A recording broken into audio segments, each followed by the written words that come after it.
¿Qué hubo? ¿Qué más? Hoy es 28 de enero y vamos a hacer lectura de la carta a los Hebreos capítulo 10 versículos 1 al 10.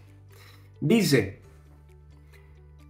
la ley, que presenta solo una sombra de los bienes futuros y no la realidad misma de las cosas, no puede nunca ser perfectos a los que se acercan, pues lo hacen año tras año y ofrecen siempre los mismos sacrificios.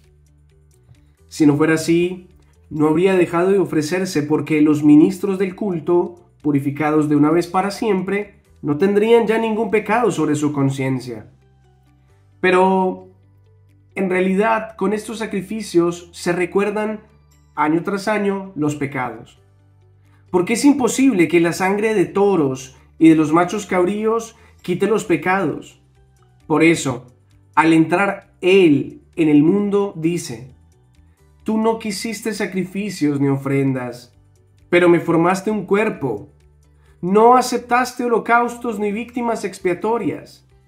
Entonces yo dije: aquí estoy, he aquí que vengo, pues así está escrito en el comienzo del libro acerca de mí, para hacer, oh Dios, tu voluntad.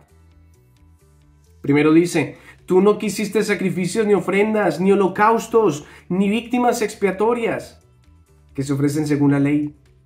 Después añade: he aquí que vengo para hacer tu voluntad. Niega lo primero para afirmar lo segundo. Y conforme a esa voluntad, todos quedamos santificados por la oblación del cuerpo de Jesucristo, hecha una vez para siempre. Palabra de Dios. Te alabamos, Señor.